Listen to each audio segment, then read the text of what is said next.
Denis Mécrin, parce qu'il faut bien comprendre que ça se traduit pour GRDF, mais aussi pour Enedis et puis les autres acteurs aussi gaziers. Ça se traduit par une ambition et un co-accompagnement aussi. Exactement. Donc bonjour à tous. Donc je vais parler, alors excusez-moi, mais avant tout d'injection, mais je serai ouvert aux questions éventuellement de la cogénération, et je vais parler un petit peu aussi au nom de tous les opérateurs gaziers qui sont sur le territoire. Donc l'année 2018 est pour nous une année charnière en fait, où va se décider beaucoup de choses en termes de prospective ou de perspective, puisque vont se jouer cette année qui est en cours les débats publics sur la PPE, donc le plan pluriannuel de l'énergie.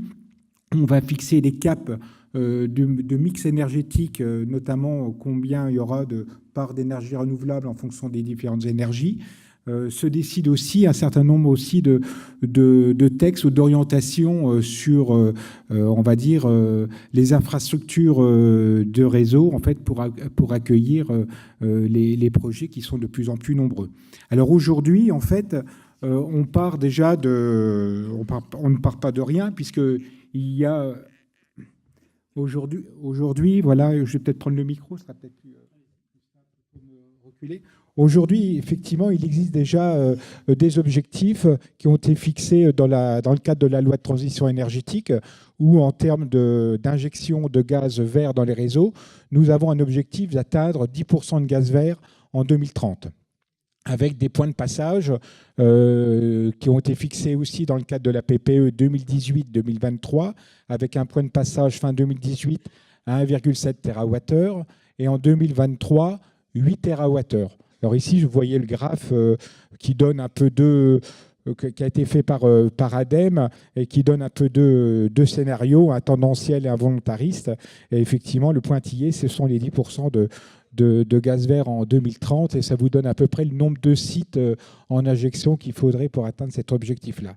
Ce qu'il y a aussi comme orientation, c'est la réglementation où on privilégie, quand on se lance dans une méthanisation, on privilégie l'injection à partir de 300 kW électriques, à partir du moment où vous avez la présence d'un réseau qui peut accueillir donc la production de biométhane dans les réseaux de gaz, quoi.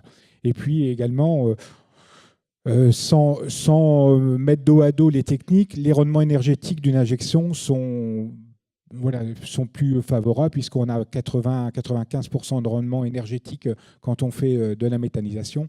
Donc c'est pour ça la loi oriente plus vers l'injection à partir d'une certaine taille, parce qu'il y a aussi la raison économique aussi qui fait qu'on ne peut pas faire de l'injection à toutes les tailles. Et donc, effectivement, ce 300 a été choisi. Alors ça, ce sont voilà, notre feuille de route en fait pour 2030. Et puis, avant de parler des perspectives, je vais vous dire un petit peu où on en est un petit peu dans le paysage français. Donc, vous verrez, comme l'a dit M. Quack, c'est une filière assez jeune, hein, puisque les premiers projets datent de 2012 en injection, en fait. Et donc, on a aujourd'hui, à date, on a 57 sites qui injectent du biométhane dans les réseaux, dans les différents réseaux gaz français, dont 50 sites sur le réseau exploité par GRDF. Donc, vous voyez la répartition en fonction du type des intrants. On voit que la majorité des projets sont des projets agricoles, donc qui nous réunissent aujourd'hui. On est à 75% de projets agricoles, et même les tendances, et notamment sur le Grand Est, on est plus aujourd'hui à avoir 90% de projets agricoles, et le reste plus anecdotique en termes de type d'entrant. Donc la filière agricole est vraiment majoritaire et vraiment porteuse de la méthanisation. On voit ici la petite carte du Grand Est, hein, où on voit que 12 sites injectent dans le Grand Est, ce qui en fait la première région de France en termes d'injection aujourd'hui, avec 10 sur le réseau GRDF et 2 sur le réseau RGDS, qui est donc le réseau de distribution de Strasbourg. Donc on voit que Champagne-Ardenne est bien représenté dans ces 12 premiers sites. Alors ça, c'est ce qui existe. Et puis ça donne un peu la production de biométhane qui est injectée dans les réseaux depuis, on va dire, le début en fait. Et donc les premiers projets, ils ont injecté en 2012, mais on les comptait vraiment, c'était la part infinitésimale du réseau de gaz. Et là, on voit que depuis l'autorisation de l'injection, qu'on est en train de doubler chaque année la quantité de biométhane qu'on injecte dans les réseaux. Donc cette année, on devrait sortir à plus de 800 gigawattheures en 2018, vraiment ce qui a été injecté et qui est en deçà de la capacité des installations construites. Donc voilà, ça donne la perspective. Et puis, ça, c'est ce qui existe. Et puis, c'est ce qui arrive. Alors, ce qui arrive, c'est le nombre de projets qui se sont engagés dans l'aventure, qui ont réservé déjà leur capacité sur les réseaux, les différents réseaux de gaz. Et là, on voit en fait qu'à date, c'est même à la fin du premier trimestre, donc il y a déjà 2 mois qui se sont écoulés, nous avons 8,7 TWh de réservés dans les réseaux sur 403 projets en injection.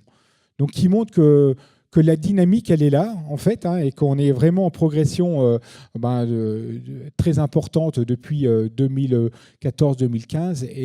Et on le constate tous les jours, de nouveaux projets arrivent et souhaitent se réserver et partir dans l'aventure.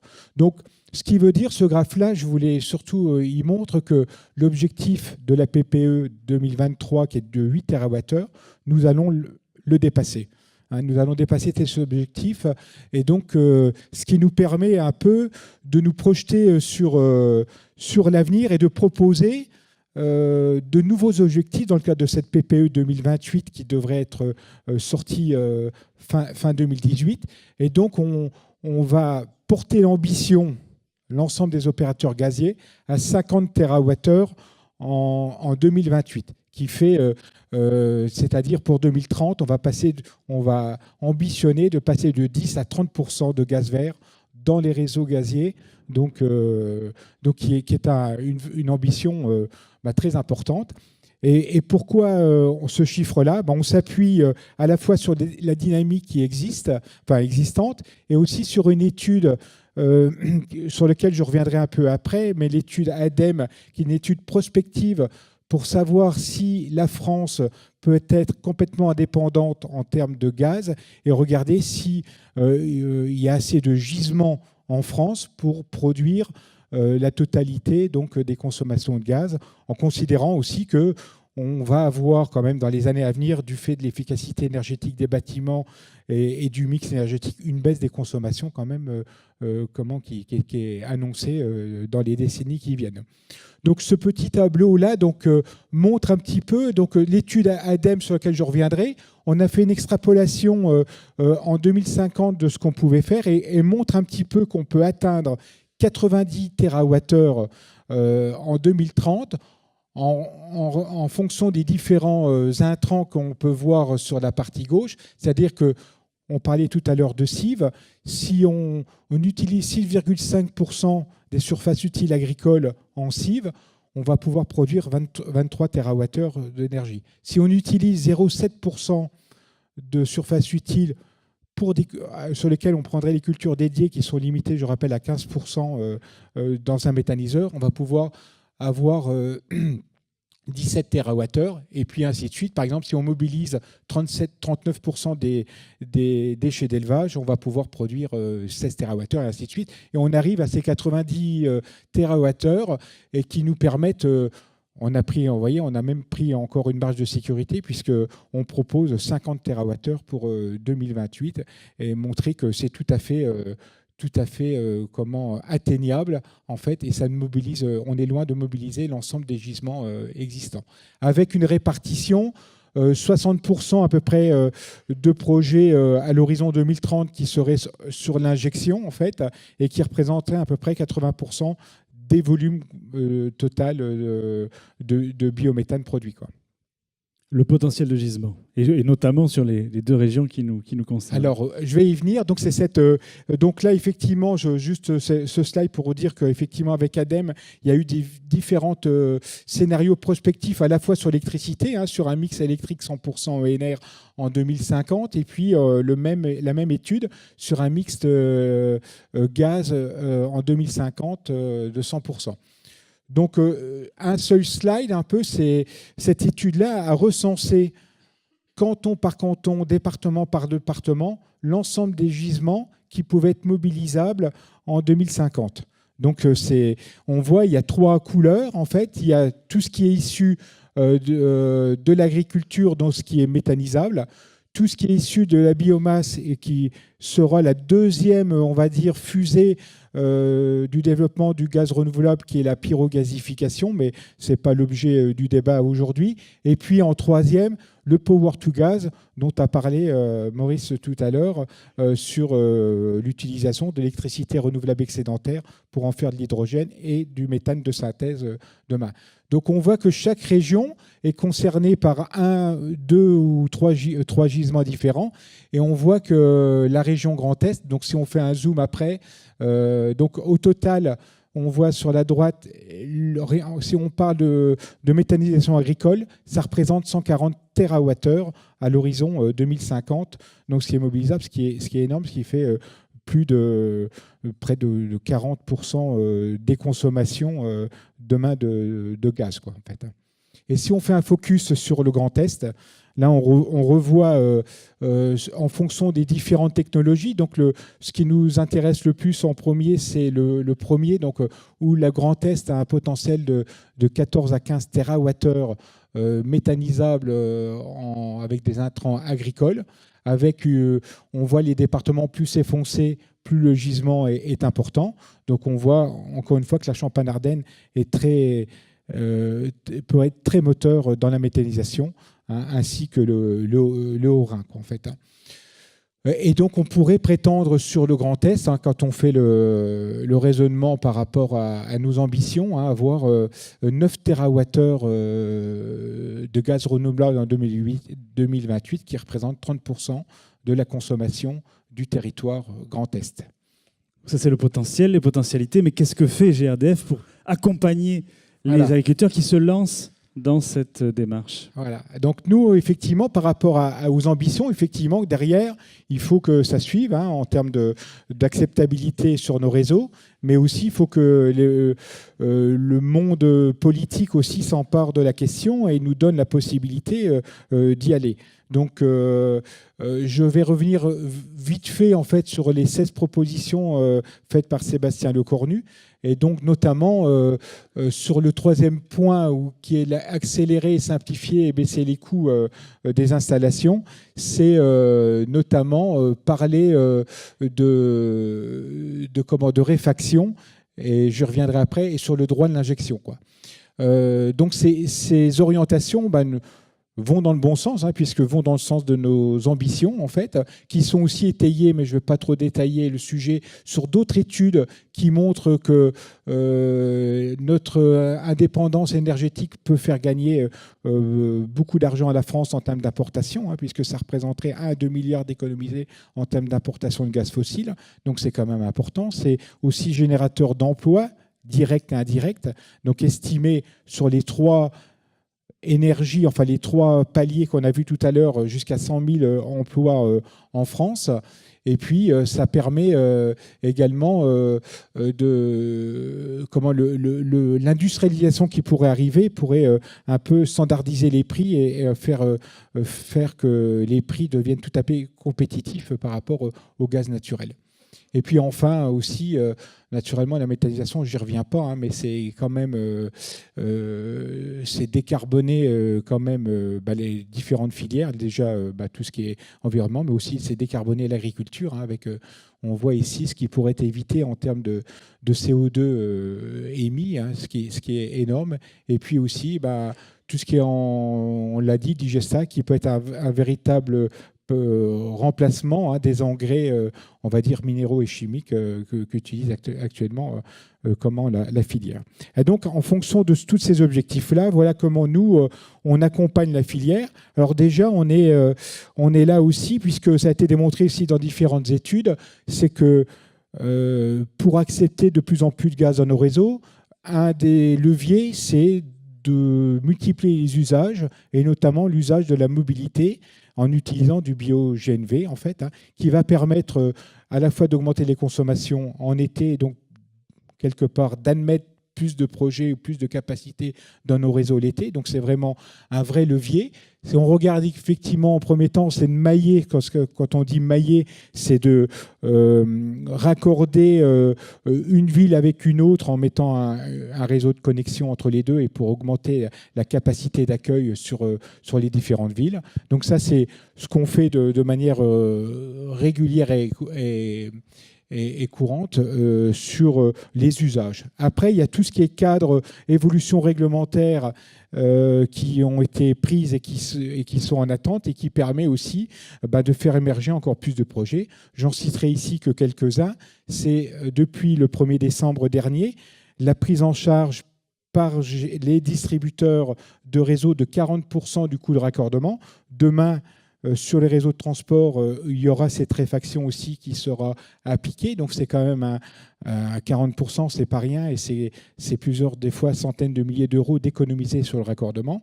C'est l'évolution aussi à la baisse des coûts d'analyse et de la redevance du poste d'injection, qui a été baissée au 1er octobre 2017 de 28%, la redevance du poste, sans toucher le tarif d'achat du biométhane. Donc, quelque part, c'est du chiffre d'affaires en plus, c'est des OPEX en moins. Donc, ça permet de rentabiliser plus de projets qui sont un peu difficilement en équilibre, peuvent venir sur le réseau.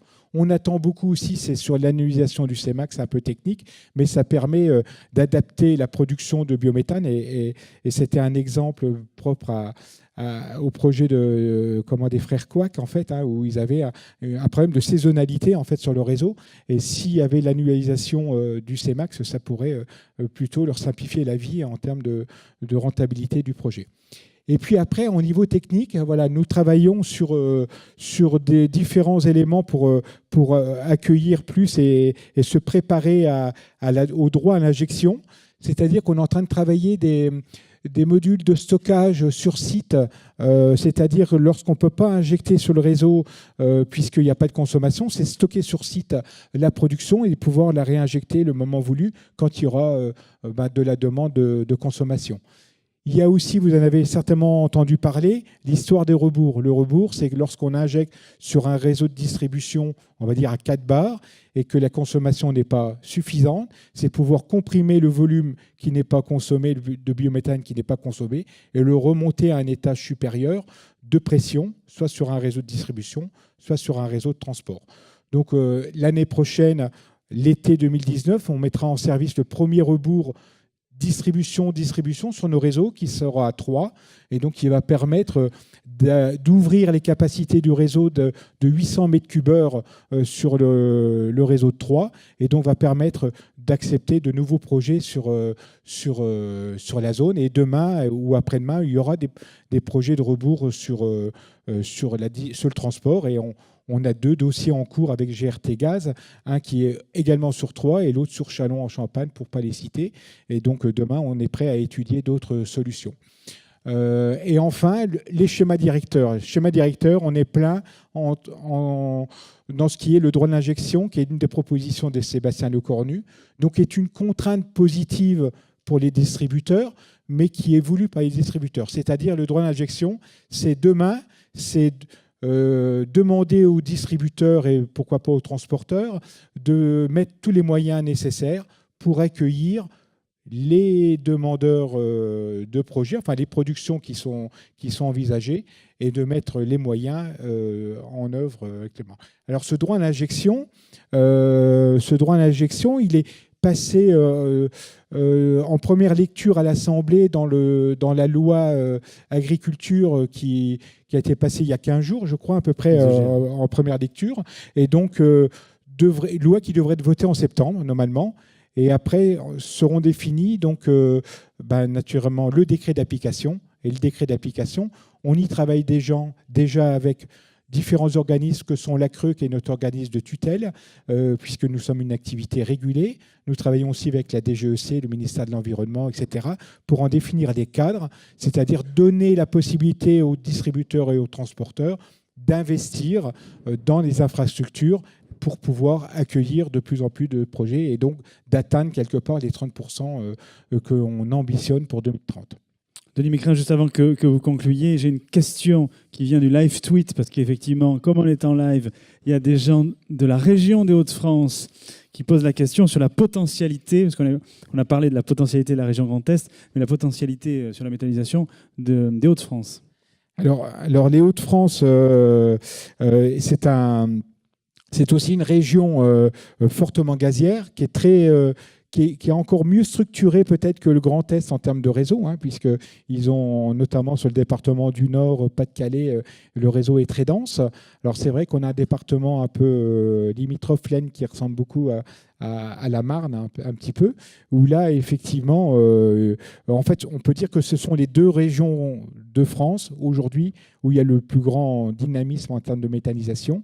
Donc on travaille exactement aussi sur les Hauts-de-France et d'ailleurs sur tout le territoire français à l'élaboration de ce qu'on appelle le schéma directeur, c'est-à-dire d'anticiper les besoins d'infrastructures de demain pour répondre à la demande de l'ensemble des exploitants ou des producteurs de demain. Donc, comme le maillage est plus important, le coût de raccordement est plus faible. Voilà, par exemple. Et à un moment, il y aura besoin aussi de rebours, qui va être quand même le cœur quand même du droit d'injection et des schémas directeurs. Et un rebours, c'est quand même quelques millions d'euros. Et donc, il va falloir bien choisir nos endroits pour les implanter, pour accueillir le maximum de projets. En conclusion, Denis Mécrin. En conclusion, voilà, donc les opérateurs gaziers, en fait, pour nous, la seule énergie renouvelable, en fait, nous, on n'a que la méthanisation aujourd'hui comme seule énergie renouvelable. Donc, on est vraiment un acteur très engagé dans la filière. On travaille à différents niveaux, national ou régional, pour faire naître cette filière et aider, dans la mesure de possible, à lever les freins, que ce soit, effectivement, il y a beaucoup de freins aussi. On a évoqué de l'acceptabilité aussi sociétale, de financement, mais aussi d'accès au réseau. Donc, on est un acteur très engagé à tous les étages pour que demain, on réussisse ensemble le pari de verdir les réseaux et de répondre à une vraie attente du territoire. Merci Denis Mécrin pour GRDF. Alors évidemment, on peut l'applaudir d'abord. Merci. Et bien sûr, on n'a pas parlé de l'autre acteur électrique qui est important, mais on y reviendra dans les retours d'expérience, puisque 3 agriculteurs méthaniseurs que nous aurons tout à l'heure dans la table ronde, utilisent justement l'électricité comme valorisation de leur méthaniseur. Donc on y reviendra tout à l'heure pour les gens qui auraient des questions plus spécifiquement sur l'électricité et la chaleur. On l'a vu, il y a plusieurs acteurs pour pouvoir co-construire son projet de méthanisation. Évidemment, en premier lieu, le porteur de projet, l'agriculteur, les différents acteurs énergéticiens, mais il y a aussi les pouvoirs publics, parce qu'aujourd'hui, ce type de projet nécessite d'avoir justement un certain nombre de volumes financiers qui sont importants. On parlait tout à l'heure avec Maurice Quack entre 3 et 7 millions d'euros. C'est dire là aussi en termes capitalistiques ce que ça représente. Et c'est là où le rôle des subventions, quelles qu'elles soient, mais les subventions étatiques ou des acteurs régionaux est important. Et vous le savez, on est dans un contexte évoluant, puisqu'il va y avoir une réforme de la PAC dans quelques temps. Et il y a aussi l'utilisation de fonds plus locaux ou régionaux et d'affectation de ces fonds qui peuvent servir au développement de la méthanisation, mais c'est un choix politique. On va faire le point ici avec Philippe Mangin, vice-président donc de la région Grand Est.